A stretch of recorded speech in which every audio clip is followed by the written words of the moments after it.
Hi నమస్తే అందరికీ welcome to C3 vlogs. Friends, మన తెలంగాణలో ఎన్నో వందల సంవత్సరాల చరిత్ర కలిగిన దేవాలయాలు ఉన్నాయి. వాటిలో కొన్ని మనందరికీ బాగా తెలుసు, కానీ కొన్ని ఆలయాలు మాత్రం అంతగా తెలియకపోయినా వాటి చరిత్ర, నిర్మాణం, శిల్పకళ చూస్తే నిజంగా ఆశ్చర్యపోవాల్సిందే. అలాంటి ఒక అద్భుతమైన పురాతన ఆలయాన్ని నేను మీకు ఈరోజు చూపించబోతున్నాను. అదే మన కొలెనుపాక సోమేశ్వర ఆలయం. ఈరోజు మనం కేవలం ఆలయాన్ని చూపించి వెళ్ళిపోకుండా ఈ ఆలయం ఎక్కడ ఉంది, దీని ప్రత్యేకత ఏంటి, ఇక్కడ ఉన్న శిల్పకళ ఎలా ఉంది, ఆలయంలో మనం ఏమేమి చూడొచ్చు, ఇక్కడి వాతావరణం ఎలా ఉంది, భక్తులని ఈ ఆలయం ఎందుకు ప్రత్యేకం, ఇలాంటి చాలా విషయాలు ఈ వీడియోలో మీకు నేను చూపించబోతున్నాను. కాబట్టి ఫ్రెండ్స్, వీడియోని స్కిప్ చేయకుండా చివరి వరకు చూడండి. మన C3 వ్లాగ్స్కి సపోర్ట్ చేయండి. ఇలాంటి మన తెలంగాణలో పురాతన దేవాలయాలు, చారిత్రక ప్రదేశాలు మీకు నచ్చితే మన ఛానల్ని సబ్స్క్రైబ్ చేయండి. మాకు ఇంకేమైనా మీరు పాత దేవుళ్ళని, పురాతనమైన దేవాలయాలు తెలిసినవి ఉంటే మాకు కామెంట్లో చేయండి. తప్పకుండా మేము వీడియో తీసి మన ఛానల్లో అప్లోడ్ కూడా చేస్తాము. మరి ఆలస్యం ఎందుకు, పదండి మనం కొలెనుపాక సోమేశ్వర స్వామివారి ఆలయాన్ని దర్శించుకుందాం. ఇక్కడికి వచ్చిన వెంటనే ముందుగా మనకు కనిపించేది ఈ పురాతన ఆలయ వాతావరణం. ఒక ఆలయాన్ని చూసినప్పుడు మనకు మొదటగా దాని గోపురం లేదా నిర్మాణం కనిపిస్తుంది. కానీ ఇలాంటి పురాతన ఆలయాల్లో కొంచెం దగ్గరగా వెళ్ళి చూస్తే అసలు అందం అర్థమవుతుంది. ఇక్కడ ఉన్న రాతి నిర్మాణం, స్తంభాలు, శిల్పాలు ఒక్కొక్కటి చాలా ప్రత్యేకంగా కనిపిస్తాయి. ఇప్పటి కాలంలో ఒక చిన్న ఇల్లు నిర్మాణం చేయాలన్నా కానీ చాలా ఇబ్బందులు పడుతుంటారు. మన దగ్గర ఎన్నో యంత్రాలు ఉన్నాయి, కానీ అప్పట్లో ఇలాంటి భారీ నిర్మాణాలు ఎలా చేశారు, రాళ్ళను ఎలా తీసుకొచ్చారు, వాటిని ఎలా చెక్కారు, అంత ఖచ్చితమైన కొలతలో ఎలా నిర్మించారు, ఇవి ఆలోచిస్తేనే మన పూర్వీకుల శిల్పుల ప్రతిభ ఎంత గొప్పదో అర్థమవుతుంది. ఇలాంటి ఆలయాలను వచ్చినప్పుడు మనం కేవలం దేవుడిని దర్శించుకోవడం మాత్రమే కాకుండా మన పూర్వీకులు మనకు ఇచ్చిన ఈ ఆస్తిని, ఈ చారిత్ర సంపదను మనం కాపాడుకోవాల్సిన బాధ్యత మనందరి మీద ఉంది. కొలెనుపాక ప్రాంతానికి ప్రాచీనమైన చరిత్ర ఉంది. ఈ ప్రాంతంలో శైవ, జైన సాంప్రదాయాలకు సంబంధించిన అనేక చరిత్రక ఆనవాళ్ళు కనిపిస్తాయి. అందులో కొలెనుపాక పేరు వినగానే చరిత్ర, ఆధ్యాత్మికత, శిల్పకళ కలిసి అన్నీ గుర్తుకు వస్తాయి. ఈ ప్రాంతంలో ఉన్న పురాతన ఆలయాలు మనకు అప్పటి రాజ్యాల గురించి, అప్పటి ప్రజల జీవన శైలి గురించి, విధానం గురించి, వాళ్ళ కళా నైపుణ్యం గురించి చాలా విషయాలు తెలియజేస్తాయి. సోమేశ్వర ఆలయం కూడా అలాంటి చారిత్రక ప్రదేశాల్లో ఒకటి. ఫ్రెండ్స్, మనం ఎప్పుడైనా సరే ఈ రాళ్ళు కేవలం రాళ్ళు కాదు, వందల సంవత్సరాల క్రితం ఇక్కడ జరిగిన పూజలు, ఉత్సవాలు, భక్తుల రాకపోకలు, ఎన్నో చరిత్ర ఇవి సాక్ష్యాలు. అందుకే ఇలాంటి ఆలయాల దగ్గరకు వచ్చినప్పుడు ఒకసారి మనం వెనక్కి వెళ్ళి ఆ కాలాన్ని ఊహించుకుంటే చాలా ఆసక్తిగా అనిపిస్తుంది. మీరు చూస్తున్నట్టుగా ఆలయంలోని నిర్మాణ శైలి చాలా ప్రత్యేకంగా ఉంది. ప్రతి స్తంభం మీద ఉన్న డిజైన్లు, చెక్కిన ఆకృతులు ఇవన్నీ చేతితో తయారు చేసిన కళాకృతులే. ఇప్పుడు మనం ఒక ఫోటో లేదా డిజైన్ చేయాలంటే కంప్యూటర్లో డిజైన్ చేసి మిషన్తో కట్ చేసి చేయించుకోవచ్చు. కానీ అప్పట్లో ఒక శిల్పి రాయిని ఎంచుకొని దానిపై ముందుగా ఆకృతిని ఊహించుకొని ఆ తర్వాత ఒక భాగాన్ని జాగ్రత్తగా చెక్కాల్సి వచ్చేది.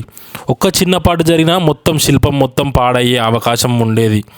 అయినా సరే ఒక శిల్పాన్ని చెక్కాలనుకుంటే ఆయన అనుకున్న ఆకృతి వచ్చేంత వరకు ఎన్ని రాయులనైనా చెక్కేవాడు. శివుడిని మన దేశంలో ఎన్నో రూపాల్లో, ఎన్నో పేర్లలో పూజిస్తున్నారు. ఇక్కడ స్వామివారిని సోమేశ్వర స్వామిగా కొలుస్తారు. శివాలయానికి వచ్చినప్పుడు ముందుగా మనకు నంది దర్శనం ఇస్తుంది. నంది దేవుడిని దర్శించుకొని ఆ తర్వాత స్వామివారిని దర్శించుకోవడం శైవ సాంప్రదాయం ఎంతో ప్రాముఖ్యత కలిగి ఉంది. ఇక్కడికి వచ్చే భక్తులు స్వామివారిని దర్శించుకొని తమ కుటుంబ సంతోషాలు ఉండాలని, ఆరోగ్యంగా ఉండాలని, తమ కోరికలు నెరవేరాలని ప్రార్థిస్తూ ఉంటారు. ఆలయం లోపల ఉండే ఈ ప్రశాంతమైన వాతావరణం మనసుకు ఒక రకమైన ప్రశాంతతను ఇస్తుంది. బయట ఎంత అడావిడి ఉన్నా ఆలయం లోపలికి వెళ్ళిన తర్వాత కొంతసేపు మనకు ప్రశాంతంగా ఉంటుంది. అందుకే దేవాలయాలకు వెళ్ళడం అనేది ఒక హాబీలా, ఒక అలవాటుగా మనం మార్చుకోవాలి. ఇప్పుడు ఉన్న రోజులలో పబ్బులకు, క్లబ్లకు వెళ్తున్నారు, కానీ దేవాలయాలకు వెళ్ళడం లేదు. దేవాలయాలకు వెళ్ళినప్పుడు మాత్రమే మనసుకు ప్రశాంతత అనేది కలుగుతుంది. మీరు వీడియోలో చూస్తున్న ఈ రాతి పనితనాన్ని ఒకసారి జాగ్రత్తగా గమనించండి. రాయిపై ఎంత చక్కగా ఆకృతులు చెక్కారో చూడండి. ఇలాంటి శిల్పాలను తయారు చేయడానికి అప్పటి కళాకారులు ఎంత సమయం కేటాయించారో ఉంటారో ఊహించండి. ఒక్కో ఆకృతి వెనుక ఒక కథ ఉంటుంది. ఒక్కో స్తంభం వెనుక ఒక శిల్పి కష్టం ఉంటుంది. మనకి ఇప్పుడు ఇవన్నీ చిన్న విషయాలుగా కనిపిస్తాయి. కొన్ని నిమిషాలు చూసి వెళ్ళిపోయే విషయాలుగా అనిపించవచ్చు. కానీ 100 సంవత్సరాల క్రితం ఎవరో ఒక కళాకారుడు తన జీవితంలో ఎన్నో రోజులు నెలలు కష్టపడి చెక్కిన పని ఇది. అందుకే ఇలాంటి ప్రదేశాలను సందర్శించినప్పుడు ఫోటోలు తీసుకోవడం మాత్రమే కాకుండా అక్కడ ఉన్న కళను కూడా అర్థం చేసుకునే ప్రయత్నం చేయాలి. మన పూర్వీకుల దగ్గర ఎంతో అద్భుతమైన కళా సంపద ఉండేది. ఇలాంటి ఆలయాలు మనకు గుర్తు చేస్తాయి. ఇక్కడి కుటుంబంతో వచ్చిన, ఫ్రెండ్స్తో వచ్చిన, భక్తితో వచ్చిన కొంత సమయం ప్రశాంతంగా గడపాలి, నాకంటూ కొంచెం నా మైండ్ నాకు కొంచెం రిఫ్రెష్ కావాలి అనుకొని వచ్చినప్పుడు, ముఖ్యంగా మనకు చరిత్ర మీద ఆసక్తి ఉంటే ఇలాంటి ప్రదేశాలు మరింత నచ్చుతాయి. మన తెలంగాణలోని ఇలాంటి ఎన్నో పురాతన దేవాలయాలు ఉన్నాయి.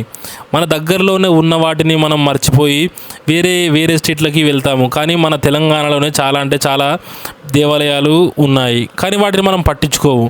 ఎందుకంటే మనకు వేరే వాటి మీద ఇంట్రెస్ట్ ఉంటుంది తప్ప మన తెలంగాణలో ఉన్న అన్ని దేవాలయాలు, పెద్ద పెద్ద దేవాలయాలు, అన్ని దేవాలయాలకు ఒక్కొక్క చరిత్ర ఉంటుంది.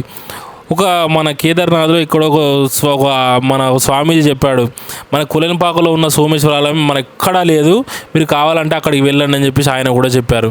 మీరు కూడా మీకు తెలిసిన పురాతనమైన ఆలయాల పేర్లు కామెంట్లో చెప్పండి. వీలైతే అక్కడికి మేము వెళ్ళి వీడియో చేసి చూపిస్తాము. సాధారణ రోజుల్లో ఆలయం ప్రశాంతంగా కనిపించిన పర్వదినాల్లో మాత్రం దేవాలయాల్లో భక్తుల సందడి ఎక్కువగా ఉంటుంది. ముఖ్యంగా మహాశివరాత్రి వంటి శైవ పర్వదినాల్లో భక్తులు పెద్ద సంఖ్యలో ఆలయాలకు వస్తుంటారు. భక్తులు తెల్లవారుజామున ఆలయానికి వచ్చి స్వామివారిని దర్శించుకుంటారు. శివరాత్రి రోజు ఉపవాసం ఉండి రాత్రంతా జాగారం చేసి శివుడిని పూజించడం అనేది మన సాంప్రదాయంలో ఉంది. అలాంటి రోజుల్లో ఇలాంటి పురాతన శివాలయాల్లో ఉండే ఆధ్యాత్మిక వాతావరణం మరింత ప్రత్యేకంగా ఉంటుంది. మొదటిది ఆధ్యాత్మిక అనుభూతి కోసం, రెండవది మన పురాతన చరిత్రను తెలుసుకోవడానికి, మూడవది పురాతన శిల్పకళను ప్రత్యక్షంగా చూడడానికి, నాలుగవది మన తెలంగాణలో ఉన్న ఇలాంటి గొప్ప ప్రదేశాలను మనం తెలుసుకోవడానికి. చాలామంది మనం దూరంగా ఉన్న ప్రదేశాలకు వెళ్ళి చాలా డబ్బులు ఖర్చు చేస్తాం. కానీ మన చుట్టుపక్కలే ఇంత గొప్ప చరిత్ర ఉన్న ప్రదేశాలు ఉన్నాయనే విషయం చాలాసార్లు మనకు తెలియదు. అందుకే అవకాశం వచ్చినప్పుడు ఆలయాలను తప్పకుండా సందర్శించండి. మీ పిల్లలను కూడా తీసుకొని రండి. వాళ్ళకు మన చరిత్ర, మన సంస్కృతి గురించి ప్రత్యేకంగా చూపించండి. పుస్తకంలో చదివిన చరిత్ర వేరుగా ఉంటుంది, మనం మా కళ్ళతో చూసిన చరిత్ర వేరుగా ఉంటుంది. కానీ అదే చరిత్రకు సంబంధించిన ఒక పురాతన ఆలయాన్ని మన కళ్ళలో చూస్తే కలిగే అనుభూతి మాత్రం వేరేలా ఉంటుంది. ఇక్కడ కనిపించిన పురాతన నిర్మాణం, రాతి స్తంభాలు, శిల్పాలు, ఆలయంలోని ప్రశాంతమైన వాతావరణం మరెక్కడ కూడా కనిపించదు. మన పూర్వీకులు నిర్మించిన ఇలాంటి ఆలయాలు భవిష్యత్తు తరాలకు కూడా అలాగే అందుబాటులో ఉండాలంటే మనం ఇలాంటి దేవాలయాలను మనం సందర్శించాలి. మనం ఎంతగానో సపోర్ట్ చేయాలనుకున్నా, ఈ దేవాలయాలను మనం ఏమైనా చేయాలనుకున్నా కానీ మన సపోర్టు ఈ దేవాలయాలకు ఉంటే వేరే స్టేట్ల నుంచి కూడా మన కొలనుపాక సోమేశ్వర ఆలయానికి భక్తులు చాలామంది వస్తున్నారు, పూజలు చేస్తున్నారు. మనం మాత్రం వేరే ప్రదేశాలకు, వేరే స్టేట్లకు వెళ్తాం తప్ప మన తెలంగాణలో ఉన్న ఇంత మంచి దేవాలయాలను, ఈ పురాతనమైన ఆలయాలను మనం పట్టించుకోవడం లేదు. ఇది మనం సంపాదించుకున్న సంపాదన కాదు, ఇది మన తెలంగాణ సంస్కృతి, సాంప్రదాయం. మన దేవాలయాలను మనమే కాపాడుకోవాలి. ఎందుకంటే మన దేవాలయాలు అంతం కాకుండా ఉండాలంటే మన దేవాలయాలను మనమే ఎంకరేజ్మెంట్ చేయాలి, మనమే సందర్శించాలి. పురాతనమైన ఆలయాలను మన పిల్లలకు కూడా మనం చూపించి అప్పట్లో ఇలా ఉండేది అనేది వాళ్ళకి చెప్తే మనకు కూడా మంచి జరుగుతుంది. మన ఆలయాలకు కూడా రక్షణ అనేది కల్పించగలుగుతాం. ఈ ఆలయాలను మనం ఎంతగా కాపాడుకుంటే మన చరిత్ర మనం అంత కాపాడుకున్నట్లయితుంది. ఈ రోజులలో క్లబ్లకు, పబ్లకు వెళ్ళడం కాకుండా ఇలాంటి పురాతన ఆలయాలను చూపిస్తే మన తెలంగాణ సంస్కృతి, సాంప్రదాయం అందరికీ అర్థమవుతుంది.